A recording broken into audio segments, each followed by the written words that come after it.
Hello everyone, and welcome to the Dice Commando YouTube channel. I'm Andrew, with you here as always. This is the Commando Cast, a video cast about all things Star Wars Destiny. This video and others like this one are possible thanks to viewers like you. Please show your support with a like and subscribe, and be sure to hit the bell notification icon so you don't miss any new videos.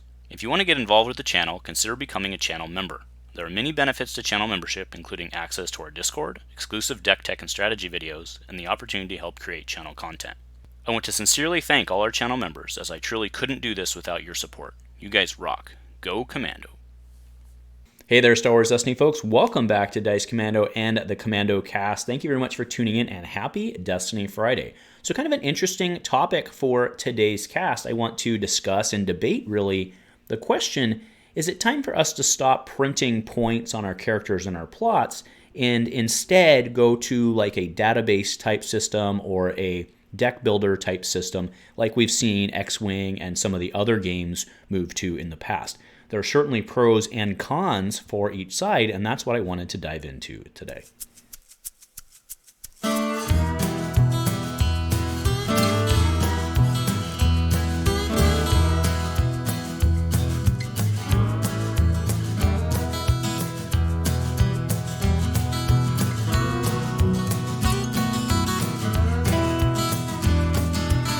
Hey there, folks. So thanks for tuning in for what I think should be an interesting discussion. And part of, I think, what makes it so interesting, at least to me, is I don't really know where I stand on it. I mean, I could go either way on it. There's certainly merits in both directions.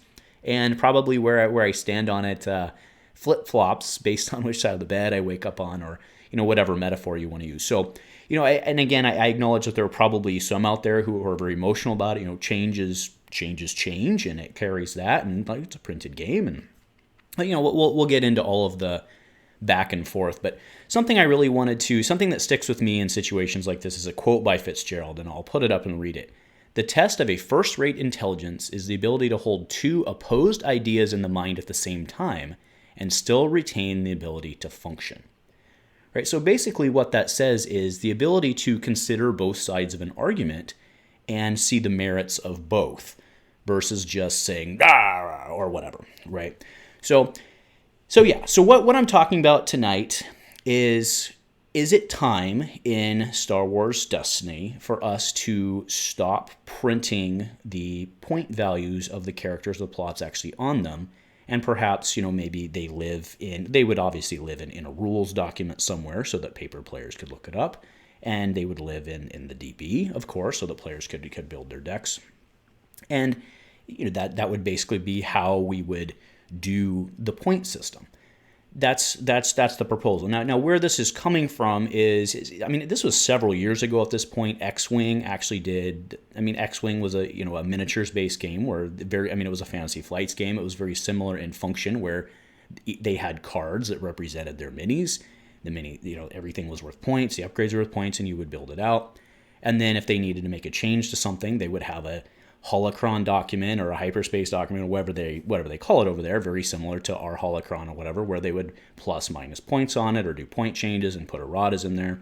And very, very, very similar systems. And a couple years ago, they moved to basically they moved to an app, right? They moved to an app where you would build your lists there and go from there. And Star Wars Legion, over the last year, since it's moved to AMG, we've seen a ton of changes as well, of points, balances, and stuff like this. And really, in those games, what it's come down to is that having the printed, well, I'm getting ahead of myself, right? What it's come down to is that with the way that technology and these games, it's a paper game, but it's still tied to the ease of seeing technology, it's almost become easier to do it that way.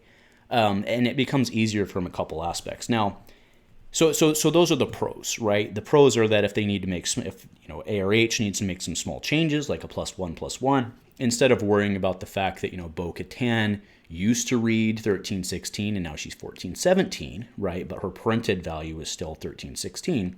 You would get away from that. Now, the biggest argument against doing this in Star Wars Destiny is, well, that's the way it's always been, but that's not necessarily a good argument, right? The main argument would be, Well, paper players want to have them printed, which is completely fair. Again, I'm 100% on board. Like I said, if you'd asked me 6 months ago where I fell on this topic, I would have almost certainly very quickly said you need to have printed point costs. And again, for a couple reasons we'll hit on. But, we're getting to the point now where, think of it this way, right? Let's say you're on the fence or you're on the side of the fence of, I want printed point costs so I know what they read. Well, that's fine. But remember that we still, as a group, whether you're an online player, whether you're a paper player, we still as a group are in the practice of referring back to the holocron document for erratas and points. So you already have to go to an app. You already have to go to a printed document to get your points costs, right? So the argument, and sure, it's much easier to go do small changes instead of having to go look up every single card. Completely grant you that. But again, we're still requiring players in all forms to still go back to a deck builder or still go back to some points document and reference that. So it's not unrealistic, right? It's not too far of a jump to just say, well, maybe we just put all of the point costs in there and stop printing them on the characters themselves. The obvious pro there from a design standpoint, which is also a con, but the obvious pro there is that there's less rigidity, right? One of the things that has hampered the speed of change of stuff in the past is, and this is specifically around erratas, or more so around erratas and point costs, I grant you that, right? But one of the things that has hampered change in the past was, well, it's been printed this way, right? And I'm wondering if it wouldn't make, as we move into a more, we're in a different age than we were 5-6 years ago. We are, right? Things need to move. Things are moving way faster thanks to ARH, right? It's not 2 sets a year anymore. It's 3 to 4 with a 2-player set, right? So, things are moving faster. Design has less time under the curve to catch stuff. It gives them more flexibility. The con to that is actually the same argument, though, in that you can certainly see how, as a designer, if I know that I have less quote-unquote feet to the fire by putting 1316 on Bo, knowing that I can just change her in the app next week, you can certainly see how down the line there would be opportunities for individuals to be a little quick to be aggressive with things, right? I think that's a perfectly valid argument, right? It's not saying that anybody's doing anything bad. It's not saying that people are shortcutting, but 2-3, you can't tell me that X-Wing designers right now aren't just kind of pumping stuff out saying, well, we can always fix it later, right? And at that point, you're almost having people play test for you. But then on the flip side, isn't that kind of what's happening anyway in gaming at large, where you get 2,000 playtesting hours before release, and then you release it, and within the first 2 days you get 20 times that, right? So like I said, it's a very interesting conversation from that standpoint. Again, giving the fluidity to keep the game balance in check is really strong, but then do you actually put game balance at bigger risk because there's more fluidity, less rigidity? I think it's an interesting debate topic, and I'm very curious to hear kind of what you guys think on that. So those are the pros and cons really from a design standpoint. Now, the huge con, which we kind of already talked about, is the printed side of thing, right? And I'm starting to see, and that's why I believe my initial reaction, my initial belief on this was I don't like that idea, was because of the printed stuff, right? If I have a card that says 1316, I want it to be 1316. Well, it's not anymore, right? It's already been changed. I already have to reference the document. But the other side of that is, now, these days with the ARH cards, I don't buy every card, right? When I get a card, when I get a spot gloss, that means a lot more to me and this is just my opinion here. But those cards that I get mean a lot more to me than they used to, right? In this age, when it's digital and you don't buy everything, it means a lot more to me to have a card, right? I could show you I've got spot glosses up above my door that I look at every day, right?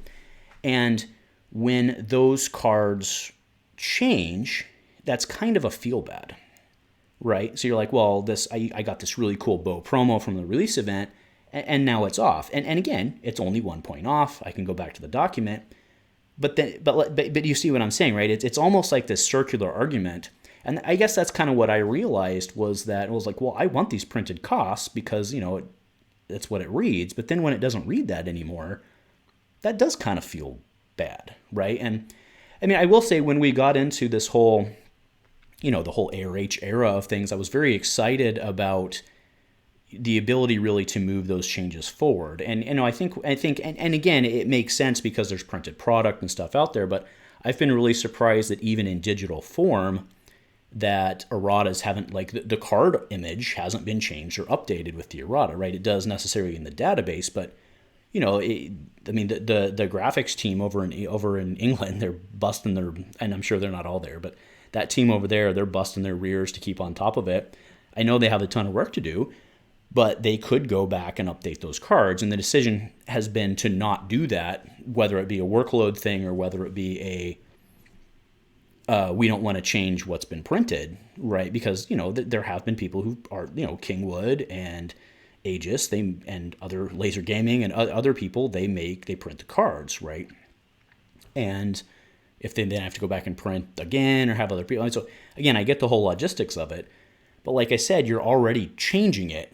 So like I said, one of the things I was excited, or what I was trying to say there, one of the things I was excited about was seeing those, in TTS. There's no reason the card couldn't be changed in TTS, right? And we haven't really seen that happen.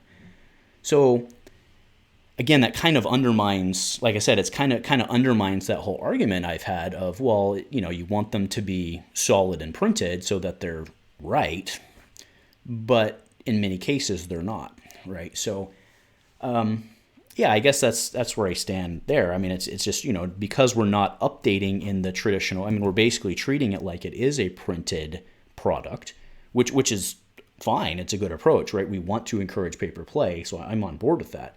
But if we're going to treat it like it's a printed product, but yet still make changes to it, maybe it is reasonable to just pull the point costs altogether.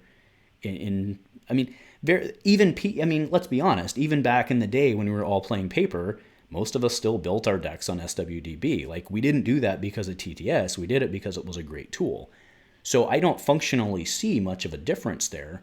And you still have the holocron and everything to reference if you don't want to use the DB for whatever reason. So, I think there's certainly an argument to be made for maybe considering it. So, I guess that's pretty much it, right? I mean, all in all, like, I don't know what the right answer is. And I'm really curious to hear what you guys think, what you guys want. Yeah. I mean, because it is. It's obviously, we collectively ARH is running it, and they're the ones making the calls, but we collectively as the community would be the ones that reap the fallout, the rewards, So what do you think, right? Is having the printed point costs on your card, even if it's wrong, more important than having the central database? Yeah, I mean, what do you think? Just let me know. I'm very curious to hear everybody's in the comments. I'd love to get the discussion going. My plan would be if we have some good discussion topics, to come back in a couple weeks and maybe readdress it, and maybe my opinion will have changed by then. I mean, realistically, like I said, if you'd asked me 6 months ago, I would have been very anti it. I've kind of come around on the other side of it. I still don't know that it's the right thing to do, just because Star Wars definitely, it's change, and we've traditionally done it this way, right? But maybe functional. We're seeing most other games do that, right? These type of games that have build points, I'm saying, right? I'm not saying like Magic and other stuff does that, but almost every game out there that has build points has done this. And granted, Destiny is a little unique because very few CCGs have build points in the same sense. But if you compare to basically any miniatures game out there, they're relatively the same. They don't, the model doesn't have a printed point cost on them. Star Wars Legion still has point costs on their cards, but it's basically all sorts of jacked up. X-Wing just gave up and they moved to that system. And maybe it's time for Destiny, as painful as it may be right off the bat, maybe the best thing for Destiny going forward is to do that. I don't know because the part I know I kind of finished, now we're still going, but that's okay. That's that's what we're here for a chat. One of the good points of feedback from Elrathian in his last update, and when I was talking with him, was that the changes, currently ARH makes changes too fast. He has gotten the feedback that ARH makes changes too fast for those who are in the paper world. And I think that's fair, right? Because you can rack up, if you find the right thing, you can rack up multiple games a day on TTS, but you might only be getting 2 to 3 games in a week if you're paper. So having those changes be constantly coming in is fair feedback, right? That it may be it's fair feedback that may be too much. And moving to a full online-based system probably does, in some way, encourage that. Now, where they could keep that in check is, right, what ARH has traditionally done is they've had, regularly scheduled updates. And as long as they kept to that, if we don't want point cost changing every day based on what happened in the last ARH tourney. But, if once a quarter we saw 3 times the characters change, I don't know that would be all that bad. Now on average, what do we see? 6 to 8 characters move, maybe. It's different depending on what needs done. And usually, like, where there's a balance fix that has a couple, and then you'll see, like, the later, like, open the meta up one that'll have more. So that's, I don't know. It's just interesting to me.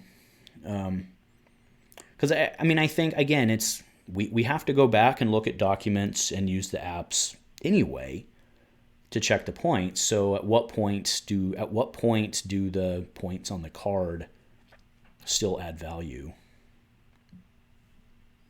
Yeah, I don't know. I think it's an interesting question. Like I said, I understand why some people would be passionately against it, and I also understand the practicality of it as well. So anyway, let's have the discussion. I'd love to come back in a couple weeks and get people's feedback and throw the stuff up and see where the conversation goes. So anyway, folks, I think that'll do it today. We've just been kind of rambling back and forth, but I think it was a good discussion. I think it's a good discussion topic to have out there and have people talking about. And I'm really curious to hear your feedback. So anyway, folks, thank you very much for continuing to play Star Wars Destiny, continuing to be here and be part of the community, tuning in every Friday for those of you who still do. And if nothing else, folks, or Saturday or Sunday or whenever you may watch it. But if you tune in, I appreciate it. Anyway, if nothing else, go Commando.